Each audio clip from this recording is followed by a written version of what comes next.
Welcome to Full Scope, a podcast designed to analyze the games that we love, talents and music, and the movies we can't forget. I'm your host, Wellington Burns. I'm my counterpart, Savon Morris. How's it going, man? Savon's Corner. Oh, Savon's Corner. Yes. Got it. Yeah, get it right, bro. Savon's Corner. Absolutely. But what's going on, man? Everything's good. Man, it's good. I got a lot of topics to get into for this one. Obviously, NFL. First week of NFL, finally back.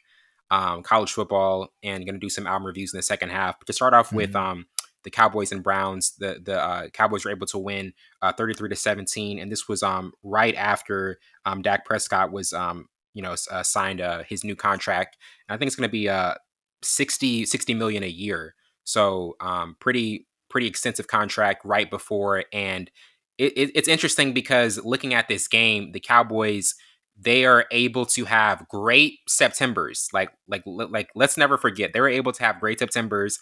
I even saw last year, they were just, the defense was just on fire. They were on a tear. Yeah. And then when it got to the later parts of the season and the later months, things started to wane. But I think overall they look really good. The offense was clicking. To you, overall, what were some of your takeaways mainly? You think the offense was clicking? Okay, that's interesting. That's an interesting take. I didn't think the offense was clicking at all. I thought the defense were putting them in a great field position, and they didn't go over 100 yards rushing between 3 or 4 people. Dak didn't throw 200 yards, but he won $60 million. I mean, the defense played really well. Yeah, I didn't see anything that would give me confidence to give Dak Prescott $60 million. Who have not seen him do anything in the postseason where it matters the most. You could go 16-1 like my Green Bay Packers did, and we lost first round of playoffs in the New York Giants. So it doesn't matter how many games you win in the regular season. It matters a little bit, but a percentage. But it matters when the postseason. But the defense, let me get back to that. Defense played very well. Obviously, I knew this running game for Dallas was not going to be clicking. Obviously, Dalvin Cook didn't really play it in Vaughn, and then you got Ezekiel Elliott still getting acclimated. He's at the tail end of his career. But I think they look better because they played a terrible team in the Cleveland Browns. That's usually how it goes. I'm gonna say something outlandish, but I didn't say it. I saw it. It was somebody said Deshaun Watson died on the massage. Massage table. Stop.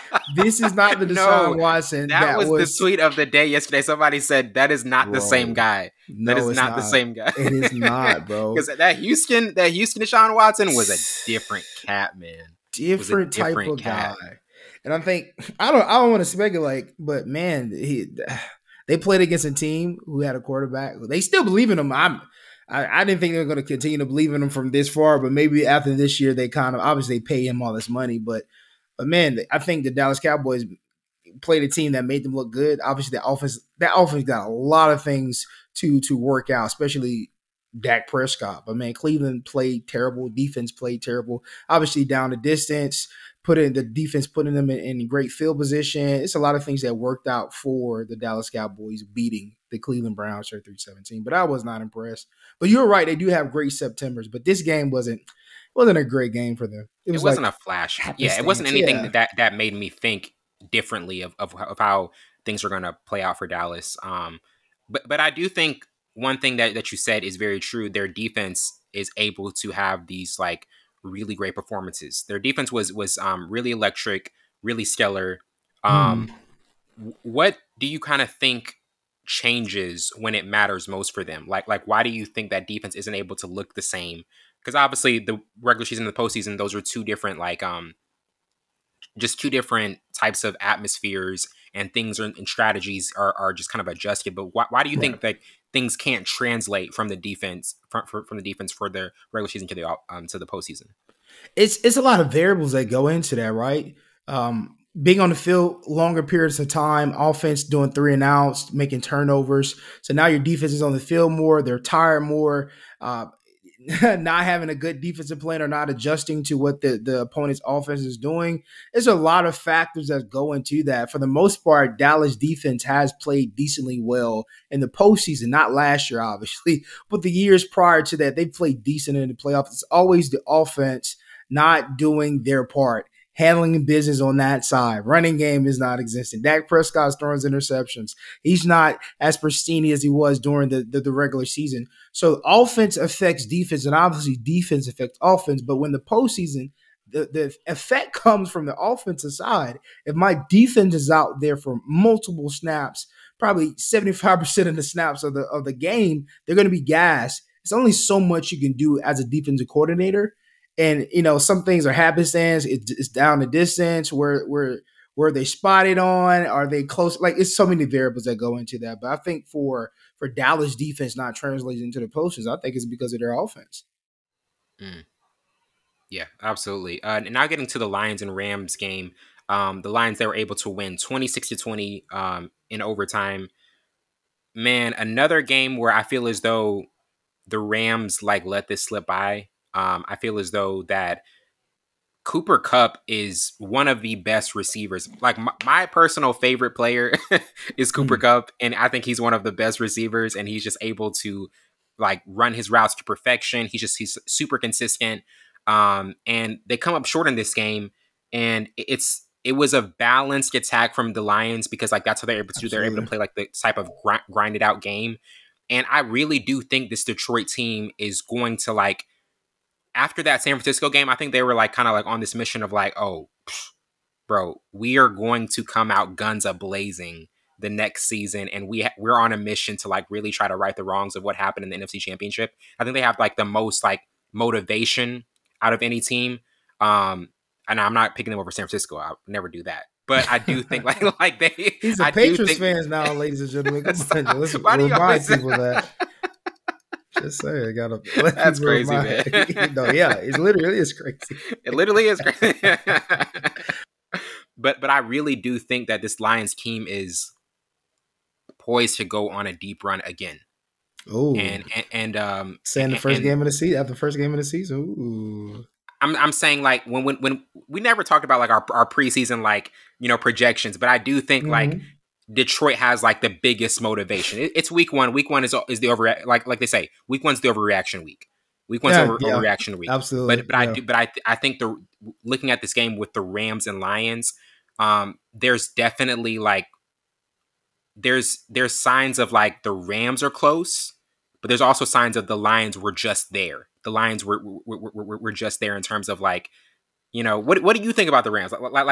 Besides the Lions, how do you see the Rams looking so far? You said the Rams are close?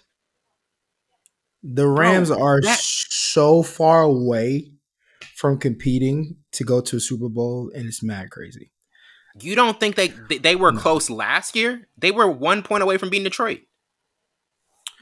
Maybe this should be our opening a contrasting argument debate. Yeah, we bro. I don't see for two reasons, man. I don't see Rams competing, and that was at the tail end. They squeaked in at the tail end of the season. They a lot of games went to their favor, and they were able to get into the playoffs. But this year, they didn't answer up many questions, right? And then one of your best wide receivers out for 4 weeks. And that's going to be big for the next couple of 4 or 5 games. I think it was Puka. Yeah.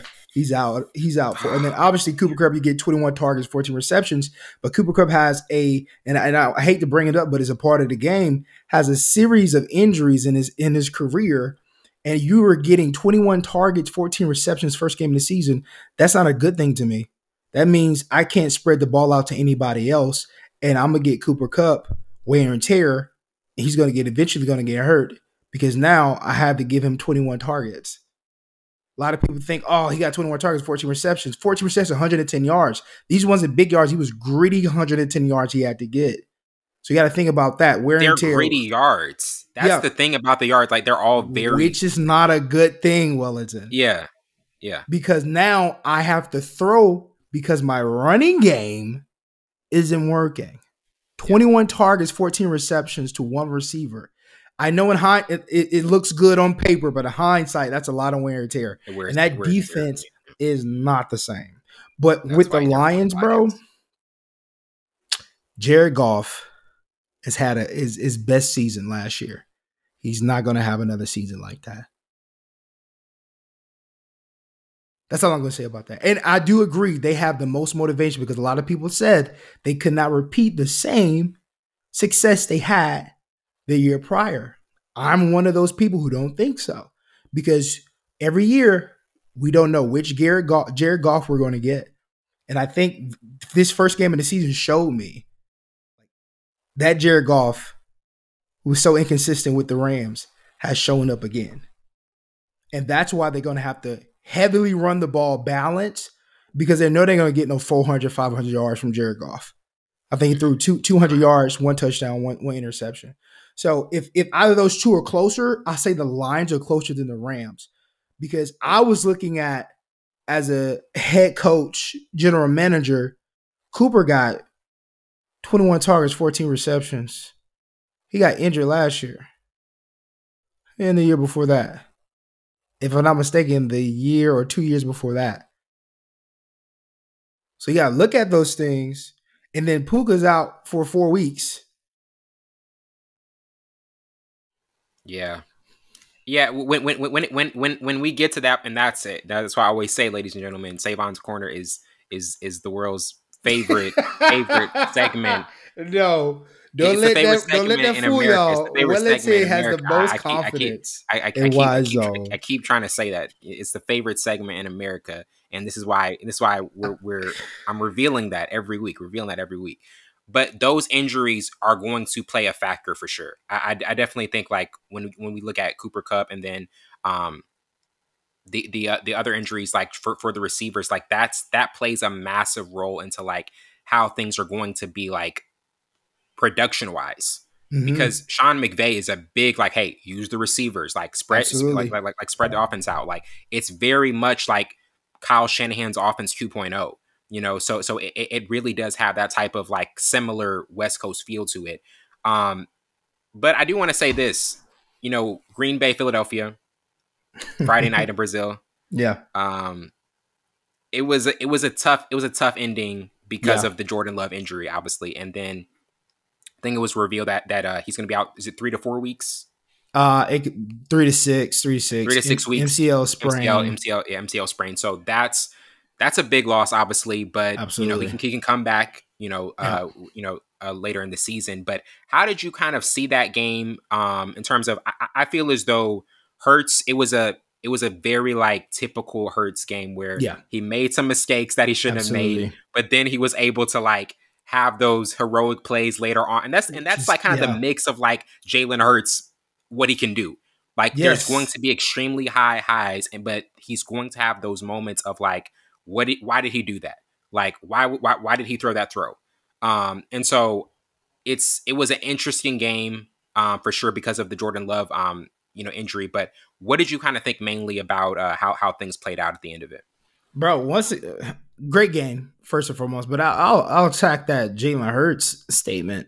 I think that's spot on.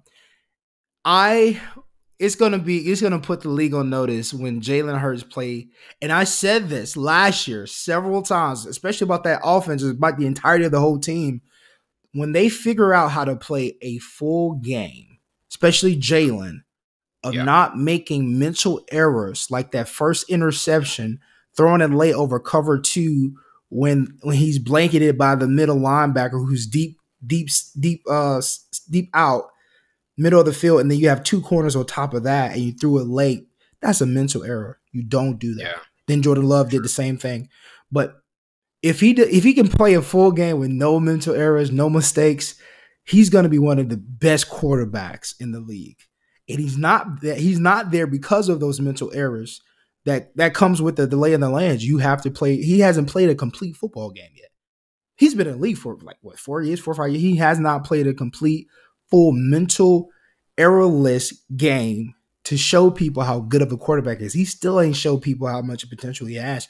But the game in itself, man, it was a great game. We have a lot to fix. Being in the red zone 10 times, 3 field goals. It was in the red zone 4 or 5 times in the first quarter. Did not get 6. Mm-hmm. And obviously it's harder to score in the red zone because obviously you can only throw so far. They're going to do cover 2, and the running game wasn't working in the first half. So there's a lot of things that I've seen we need to fix. Being in the red zone, capitalizing on turnovers at our defense, because our defense was playing lights out first quarter, and then second half, they kind of Philly kind of figured them out, figured what we were doing out, and it was working for them. But man, it was a good game. Field was terrible, obviously. Field was, bro, slipping. Yeah, man. But obviously, it was a good game though. It was a good game. It's always a good game against the Philadelphia Eagles. But there's a lot of takeaways, a lot of things that both sides need to fix. Obviously, mental errors for the new center, for Jalen Hurts, that defense, like. And then both sides had so many penalties, like discipline and playing mistake-free football. Both sides had a problem with. So it's a lot of things you got to fix. Overall, was a good game, though. Was a good game. We will see them again, for sure. Oh, for sure. I think we'll see them again. That's going to be a game, later on. I wasn't even mad. We still had that game, too, bro. Like, we had it several times. Several. And that's what I think too. It wasn't the type of game where you really could have been like, man, Green Bay could have won it. Green Bay could, they absolutely could have won that game because, like you said, the red zone opportunities. There were so many red zone opportunities where you're like, oh yeah, like they can do it. Like it should have been 28-6, first quarter. Got a penalty, offset, had to kick a field goal, then get back in the field goal, and then we got to get back in. Like, it should have been like 28, 21, at least 21-6 first quarter. 28 is a little stretching. We possibly. So it should have been 21-6. That momentum goes into and then the running game start working, and then we start getting it going, and defense would have had that momentum too still. So it was a lot of things that didn't go our way, and especially us going to the red zone and not scoring was a big takeaway.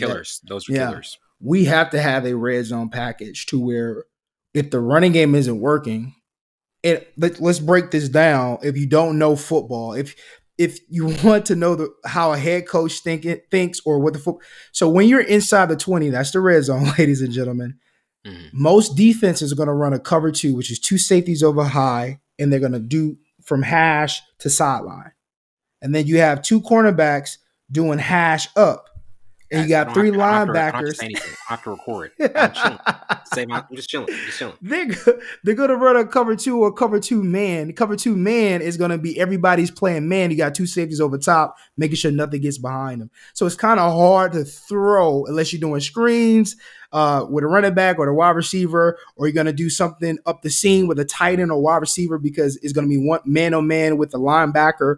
And you want to get that matchup if you get that. But if they got 2 great safeties, they're going to clean that up. So it's hard to it's not many play calls you can do in the red zone. So you have to run the ball. If you're not running the ball, then you're going to do what the Packers did, stall out.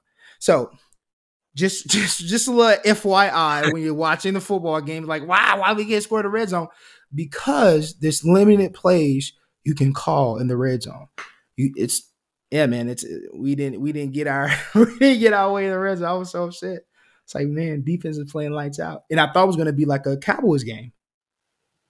Yes, I'm so glad you said that. I'm so it definitely could have been that. It could have been that. It could have been that. Honestly, yeah. Yeah, we just missed out on opportunities. But anyway, I digress. Definitely, man. Were there any other takeaways from week 1? Anything that kind of, well, I mean, we got to talk about the Chiefs Ravens game, which yes, ladies and gentlemen, I made a lot of people upset because of something I said. I was just ready to just we really can't move past that. Starting the season off with Wellington's Wise Zone, making some people very angry, as I tend to do sometimes. But I was saying about the Ravens that I feel as though they're not ready for the moment. And what I saw from Lamar Jackson, the throw before, where he blatantly missed an open touchdown. That's a strong word. Blatantly missed it. I'm not going to be tempered Wellington. I'm going to be fully aggressive. But blatantly missed from what I saw from my vantage point. Okay. And I personally think that when I look at that, I'm like, we look at last season, and you have the opportunity, the golden opportunity of being like, we're getting past you guys. We are going to finally make this like our season, our moment, crowning achievement of Lamar Jackson. So next season, you really have a chance to be like, hey, we're coming in your place. You guys are like back-to-back defending champs, trying to make history in the NFL. Let's really try to make a statement on the road. And then you miss that throw right before. And I'm like, well, not saying that it's over for them, but it seems like the same old Ravens. Oh, and it's week one. It's week one, but I'm just like, it seems like and Isaiah Likely's like, if the Chiefs do that in the postseason, if we see them in the postseason, like, we got them. They're toast. And I'm like, really? It's up to you now. It's up to you now to blatantly is a strong word, brother. Escaping the pocket, going to the right. He has a defender right in his face to the right side. He's expecting his wide receiver Zay to stop. He threw it where he was.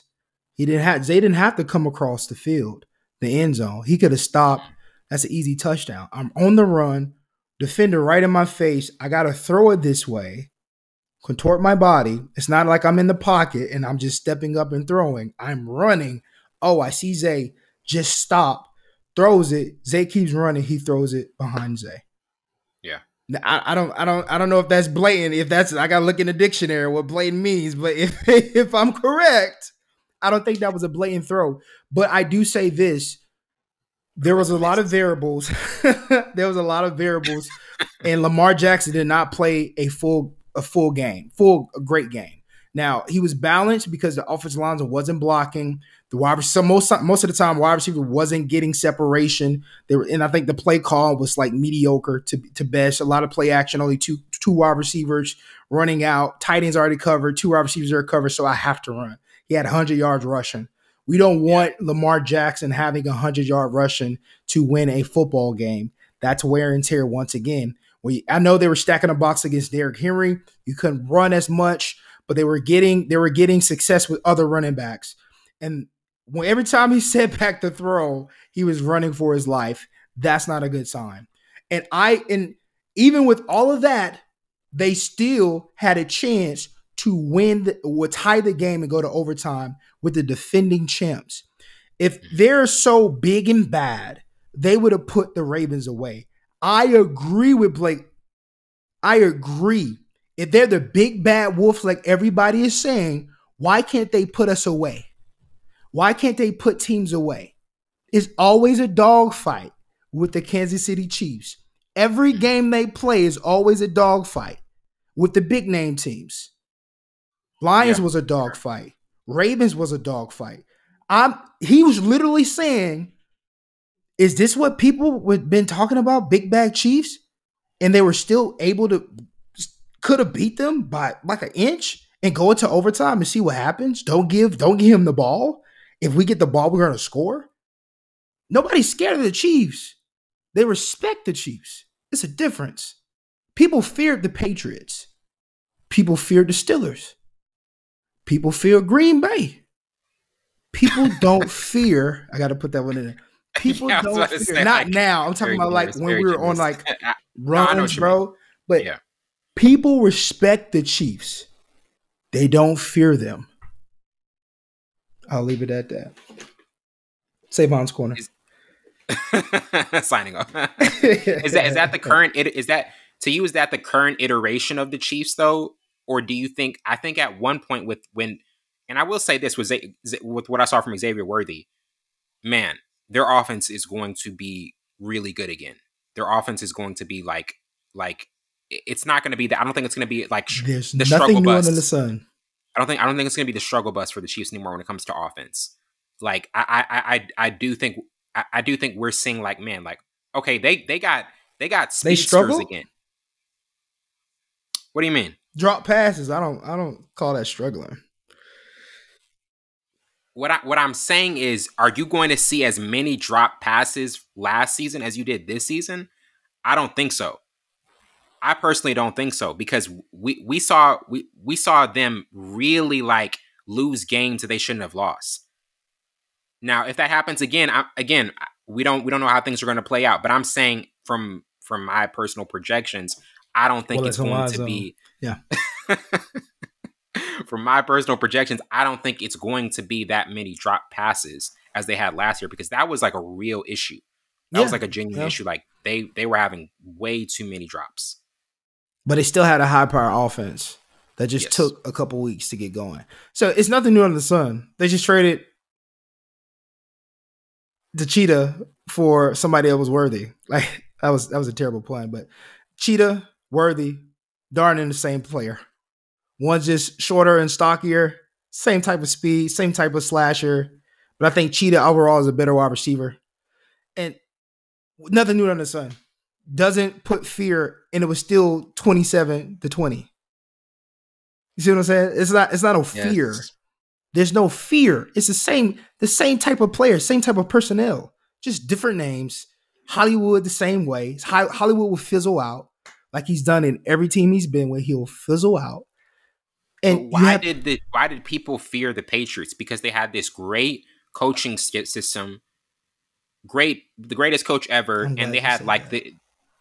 Cook. I'm glad you said that. And they had an absolute field general in Tom Brady, who was just so maniacal and so competitive that if you had him down 31-3, you would look at your team and be like, I don't know if we really got him. I don't know if he's really done yet, because we knew the type of competitor that Brady was, and the fact that he was the most over-prepared, zealous, quarterback that we had ever seen. Now, when we look at overall, like Andy Reid, Patrick Mahomes, that's a pretty dynamic coaching and quarterback duo, because Andy Reid was finally able to have that guy that propelled him, like we said many times, over the hump. So when we look at that, I'm kind of like, man, I would be scared to face a team that's just like always able to be like over prepared and have probably one of the most talented quarterbacks ever, who can do everything that Brady does and more. Absolutely. That's scary hours. That's not scary hours, bro.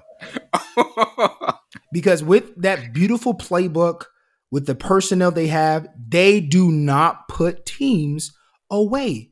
You ask, why did people fear Patriots? Patriots used to put people away. One team played with their food, the other didn't. Absolutely. Patriots used to put, Ty Law, stamped, putting teams away. I've seen multiple Super Bowls. Like last year, they should have never, and it's on the 49ers, if they would have remembered the rules for all the overtime and all that stuff, happenstance, and you give him the ball first.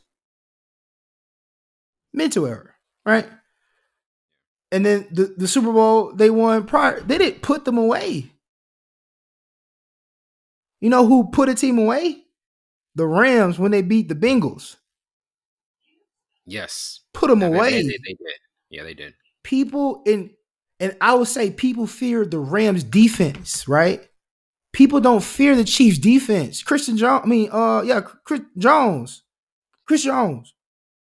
Dog. Nobody to come with them. They're all right. They're cool. You can't name me their middle linebacker.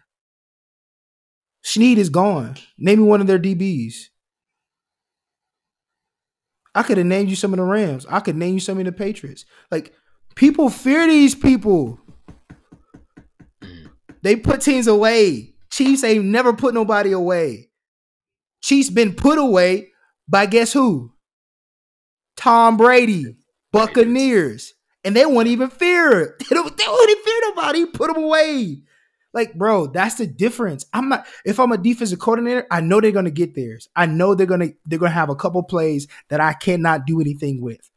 But what I can do, I can keep steady, throwing my blitzes, doing little things, and eventually we're gonna get home. Eventually, we're gonna get him rattled. He's gonna make a mistake like he did the first game of the season. He threw an interception. Eventually, we're gonna get that. eventually. They're going to get theirs off. Obviously, that's like Michael Jordan going for 40. We know that. We're not afraid of that. A lot of people, and again, I'm using this analogy. A lot of people said, let Mike get his. We're scared if Steve Kerr drops and gets 15, or if Scottie Pippen gets this, or Jordan can't beat us by himself. It's the supporting cast. We don't fear Jordan. We know Jordan going to get 40, 50, whatever. We're going to get these guys. So again, the others. It's always the others. Yeah, bro. We don't fear. People don't fear the Chiefs. We know the Chiefs is going to be fast. We know they're going to have Pacheco. We know they're going to run the ball decently. We know the pass is going to open the run. We know all these. They're going to eventually get a touchdown. 2 touchdowns was worthy because of the play call. And then they only scored 27 points. That's what I'm saying, bro.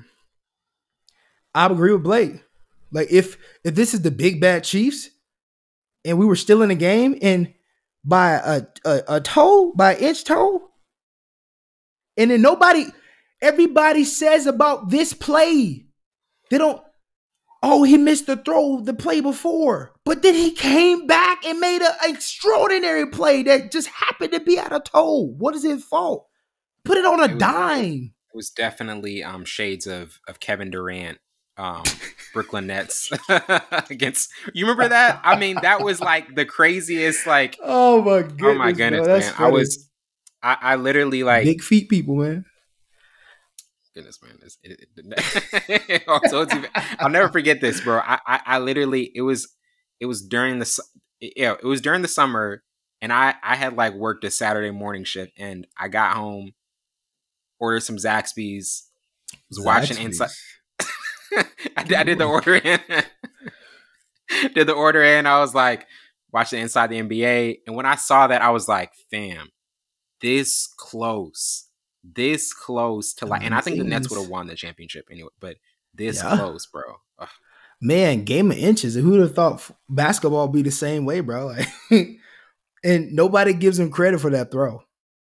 It's always negative for Lamar. He had a bad play, drifted. How many quarterbacks have done that before, right? And then he comes back the next play, throws a dart on the run, offensive line not blocking, throws a dart, just happened to be out by an inch. It would have tied it up going to overtime with the big bag defending champs. The Chiefs is not better than the Ravens. I'm saying this right now. The Chiefs are not better than the. It's always something that happens to the Ravens where they do not win. Yeah, it's not nothing. We got to see postseason success. We have to see postseason success. We haven't seen it from them. So, like, sure, like, say Baltimore is better, but we got to see postseason success, bro. That has to happen. Even that, bro. There's always something that happens with the Ravens, where the Chiefs wins. It's not because they're better. It's not. One of the things we talked about this. OC not running the football. You number one in running. It just doesn't happen. It's not happenstance for sure. It's definitely not happenstance. Like, bro, I'm gonna digress, but bro, I believe, and I don't care if I get backlash from this. I believe the Baltimore Ravens is a better team. Their defense is definitely better. That's what I believe, bro. And I'm gonna say that. But the Ravens got to get better on offense all around. But I do think, even with Kansas City Chiefs high power offense, I think the Ravens are better. Listeners, I do want to point out that that Savon has been a Chiefs. No, I have not. Don't start that narrative. Has been a Chiefs critic. I'm a critic of everybody. Don't do that. He has been the Charles Barkley for the Warriors when that's crazy. In 2018, when the Warriors were clearly better than Cleveland. I'm not going to sit here to blasphemy. I'm going to sit here to listen to this blasphemy. I'm going to pick Cleveland. I'll pick Cleveland over Golden State, which was like, bro, what no, bro. It's facts. Factual. I'm not, like, I don't hate. Again, I respect the Chiefs. I respect the 49ers. They don't put that same fear in you that New England once did. No. And I'm not saying the Ravens put fear in people either. I think Lamar does. I think Patrick Mahomes put fear in people, but not the team. Like when they see that on the schedule, like, okay, it's gonna be the offense gonna get what they get. But I feel like we can still win the game. So that's what that's how I feel, bro. I'm not going against them. And I know we got some certain reoccurring guests that love the Chiefs. He's probably going to say something. I'm not going against the Chiefs because I don't dislike them. I'm just stating facts. This is what I'm here to do, is give my opinion on something I really feel like is true. We're going to see. They're going to meet again. In January. So, yeah. Kansas City all the way. Kansas City. But he's a Patriots fan, ladies and gentlemen. Talk about the Patriots, Wellington.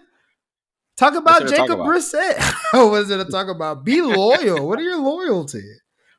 Yeah, I'm going with the Chiefs. I'm going with the 49ers. I can't go against the 49ers Chiefs, but where's the Patriots? Why are you not going for your team? What's going on? What is the wise zone? Well, hold up. He disconnected. You literally disconnected. You still there? Man, get out of here. You know I ain't disconnect. Can you not hear me for real? I literally can't. I can't hear him. I can't hear him. Man, there's no way you can't hear me. I know you can hear me.